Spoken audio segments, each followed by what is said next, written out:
Okay, this is the back window on this F-250 that I've already installed. And I showed y'all how I went 1% bigger on the pattern.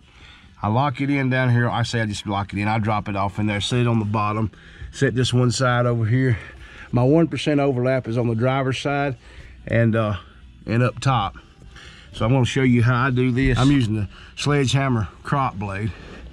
I'm gonna start in the center and work this side, passenger side over. And the reason that I do it this way is if there's any hiccup or in the pattern or the tent, it ends up behind the driver's head, which is something he doesn't have to look at every time he gets in and out of the vehicle.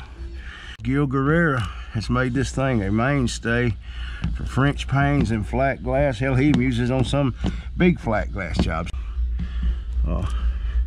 If you'll watch how this tip on this thing does, and the durometer of this blade, I don't disclose what it is. It's something we had made specifically. Just because it's a color doesn't mean there's something else out there like it that does what it does.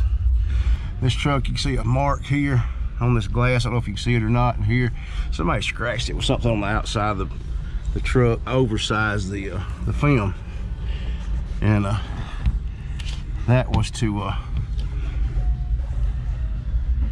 be able to tuck this and roll it up in the gasket.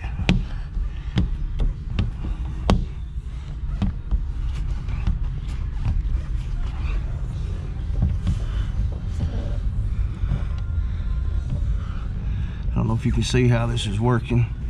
It just laces it right up to the edge of it and creases it. That way it don't let it suck any trash back down in behind it.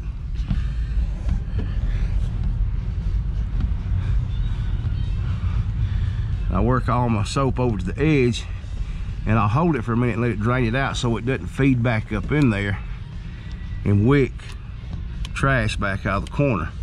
And I work from the bottom up to the top down. If you work from the top down on this last corner, it will flush all this slip solution and residue down in the bottom, make a puddle right here, which will then in turn wick water back up or solution back up and make a trash pocket. And I'm hoping y'all can see this where the film is wrinkling up on the corners and laying up to the next to the edge of the gasket. I'm gonna torch around this back glass. That way it doesn't have time to wick torch on it. So we can set it for a few minutes because it's about 32 degrees outside. So I'm gonna let this thing set while I wrap the hood on the little Beamer over here.